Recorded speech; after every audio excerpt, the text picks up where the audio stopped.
10 past here in Moscow, South Korean prosecutors are about to question the country's president, Park Geun-hye, over corruption allegations. Her two former secretaries were questioned on Sunday. It's the first time in South Korean history that a sitting president has faced questions from prosecutors.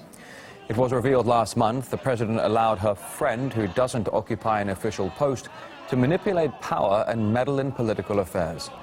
The scandal saw her approval rating plummet to just 5%, with tens of thousands rallying for her resignation.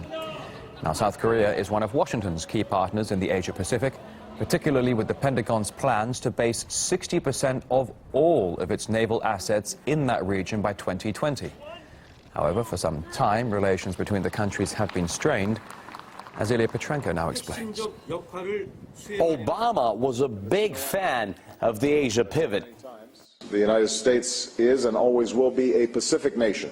That's him in Thailand, the first country he went to after re-election, apparently to prove his Asia-Pacific commitment.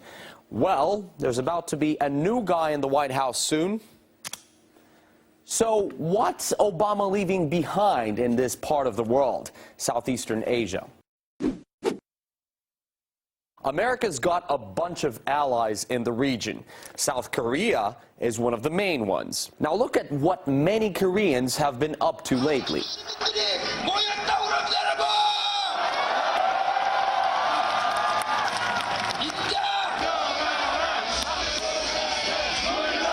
Now that is a mass protest. It's against this lady, Park Geun-hye, whose reputation is in tatters after a bizarre political scandal with her shadowy female aide, linked to what's being called a shamanistic cult. Park Geun-hye is not only a corrupt government, it's an ultra-right government.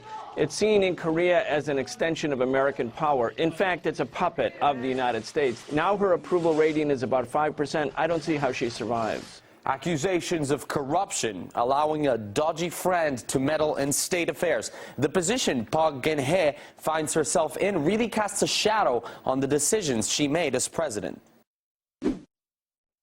Now, of course, no one really expected Washington and Seoul to suddenly make friends with Pyongyang, but there were expectations that the U.S. and South Korean administrations would do their bit to ease nuclear tensions on the peninsula. Instead, as a matter of policy, all dialogue with North Korea was scrapped. Another handshake with Barack Obama, and Seoul agrees to the deployment of big boys like this in South Korea. This is one of America's most advanced missile defense systems. The U.S. has been aggressively stationing missile defense systems all around Asia and in Eastern Europe, basically to encircle China and Russia. We know that this system will not be effective in the defense of South Korea. Rather, it will be used for the defense of U.S. military assets in the region. What about other regional allies?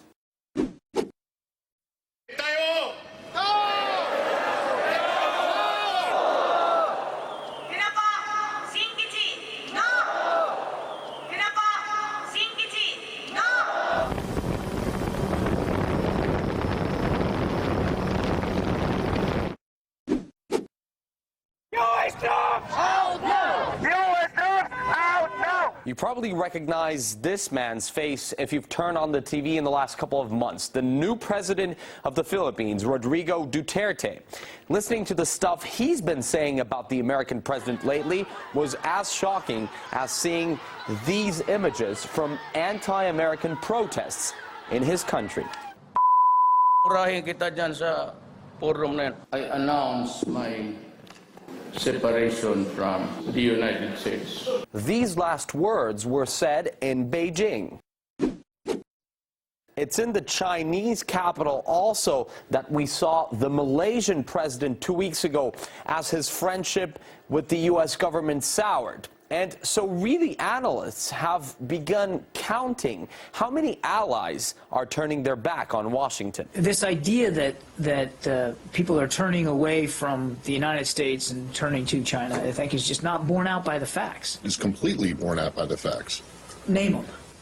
Well, the Philippines, for one. Okay, there's one.